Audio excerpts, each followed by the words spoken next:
There's a number that keeps coming up in engineering reports. 20. It's not a price.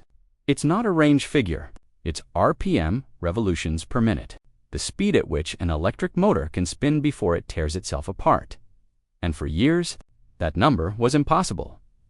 Every major automaker, Ford, GM, Toyota, Volkswagen, hits the same wall around 16,000 RPM. It's not because their engineers aren't smart enough. It's because physics stops them. Metal expands when it heats up. At high speeds, the rotor inside the motor starts to warp. The pressure builds. The material stretches, and eventually, it breaks. 16,000 RPM wasn't a design choice. It was a limit stat until someone decided it wasn't. Tesla's new motor doesn't just reach 20,000 RPM, it does it without overheating, without braking, without any of the problems that have plagued every other electric motor ever built. And the reason why might be the simplest and most dangerous engineering decision anyone's made in the last decade. Let's back up. When you press the accelerator in an electric car, you're not igniting fuel. You're spinning a rotor inside a motor. The faster that rotor spins, the more torque you get. More torque means more acceleration, more power, more speed, but there's a catch. The rotor is made of metal. And metal doesn't like spinning at 16,000, 17,000, 18,000 times per minute while being subjected to extreme heat and electromagnetic forces. It expands. The structure weakens. If you push it too hard, the whole thing can fly apart. This is the wall. Every company building electric vehicles has run into it. Some tried better cooling systems. Others used different metal alloys. A few experimented with complex rotor designs that distributed the stress more evenly. None of it worked well enough to matter. The limit stayed at 16,000 RPM, and everyone accepted it. Everyone assumed that's just how electric motors worked. You could make them more efficient. Sure, you could tweak the software, optimize the battery, improve the cooling, but you couldn't break the ceiling, except Tesla wasn't trying to improve the metal. They replaced it carbon fiber. You've probably heard the term before. It's used in aircraft, in racing bikes, in Formula One cars. It's a material that's lighter than aluminum, but stronger than steel. It doesn't expand under heat the way metal does. It doesn't warp. It doesn't crack under pressure. And Tesla wrapped their rotor in it, not the entire motor. Just the rotor, the part that spins, the part that was always the weakest link. This is the part most people miss. It wasn't a complete redesign. It wasn't some exotic new technology that required a decade of R&D. It was a material swap. One component, one decision. But that decision removed the ceiling.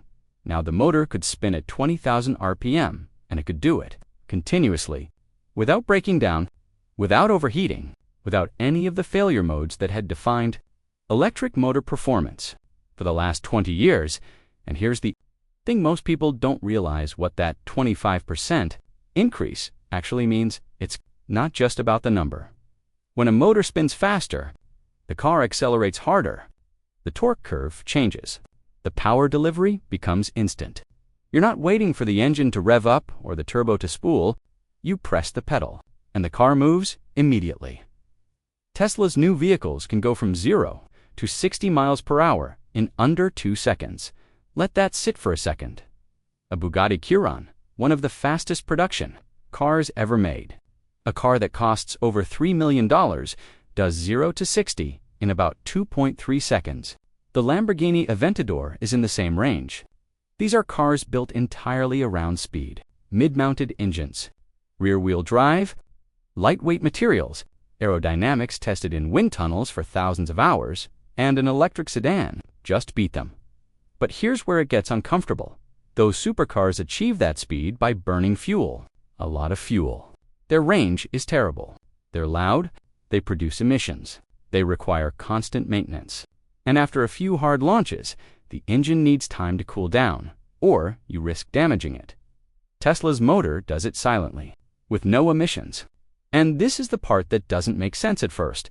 Without draining the battery faster, speed and efficiency shouldn't coexist. In traditional combustion engines, you can have power, or you can have fuel economy, not both. Push the car harder, and the gas tank empties faster. It's a trade-off that's been baked into automotive engineering since the beginning. Electric motors were supposed to follow the same rule. More speed meant more power draw. More power draw meant shorter range. If you wanted a fast EV, you accepted that you'd be stopping at charging stations more often. But Tesla's carbon-wrapped rotor changes the equation, because carbon fiber is lighter than metal. The rotor has less rotational mass. That means it takes less energy to spin it up to speed. Less energy wasted means the battery lasts longer. So you get the acceleration of a supercar and the range of a long-distance cruiser. This shouldn't be possible, but it is, and the implications go far beyond performance specs. And the implications go far beyond performance specs. Let's talk about what this means for production. Most electric motors rely on rare earth metals, neodymium, dysprosium, cobalt. These materials are expensive, they're difficult to source, and the supply chain is fragile. If you want to build millions of EVs, you need millions of motors. And if each motor requires rare metals, your costs stay high no matter how much you scale. Tesla's carbon-wrapped rotor uses less of those materials. Carbon fiber isn't rare. It's not controlled by a handful of countries. It's not subject to the same geopolitical risks. And because the rotor is simpler and designed fewer parts, less complexity, it's easier to manufacture at scale. This is where the story starts to get uncomfortable, because Tesla didn't just build a faster motor. They built a cheaper motor, one that's easier to produce, one that can be manufactured in massive quantities, without running into supply chain bottlenecks, and they did it while every other automaker is still trying to figure out how to make the old design work. Ford is still converting old factories that were built for combustion engines. GM is partnering with LG to build battery plants, but their motors are based on designs from 5 years ago. Toyota is hedging its bets on hydrogen. Volkswagen is investing heavily in EVs, but they're playing catch-up in a market that's already moved past them. And then there are the startups. Lucid built a stunning electric sedan. Beautiful design, impressive range, luxury interior. But they're struggling to produce more than a few thousand units per year. Rivian raised billions and created an electric pickup truck that generated genuine excitement, but they're bleeding money and can't scale production fast enough to meet demand. Meanwhile, Tesla's gigafactories in Texas, Berlin, and Shanghai are churning out vehicles at a pace no one else can match. This is the weapon hiding in plain sight. It's not just that Tesla has a better motor, it's that they can build it faster, cheaper, and in greater volume than anyone else. And every quarter that goes by, the gap widens. Because while competitors are trying to catch up to where Tesla is now, Tesla is already moving to the next thing.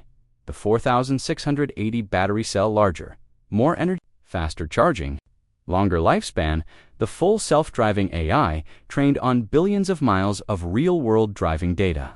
Getting smarter every day, the gigafactory, automated production lines that can assemble a vehicle in a fraction of the time it takes. Traditional manufacturers. Tesla isn't building cars, they're building a system, a closed loop. Motor, battery, AI, production, delivery, every piece feeds into the next. And the more cars they sell, the more data they collect. The more data they collect, the smarter the AI becomes. The smarter the AI becomes, the more valuable the cars are. The more valuable the cars are, the more people buy them. It's a flywheel, and it's already spinning. So, here's the question no one wants to ask. If this motor, this one changed, this carbon-wrapped rotor creates a gap that competitors can't close. What happens when Tesla takes the next leap? Because this isn't the end. Elon Musk has said it himself.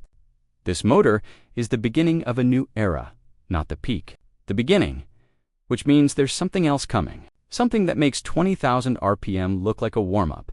And if the competition can't match what Tesla's already built, how do they respond to what's next?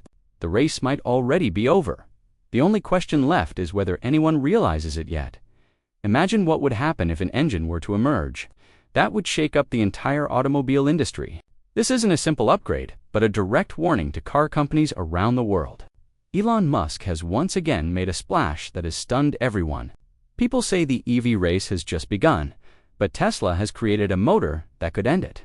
A motor that roars quietly without any noise, but with such tremendous power that rival companies will be unable to keep up. The question now is, how did all this happen, and what will happen next? Is Tesla really going to rule the world with this new motor? Or will another company be able to strike back?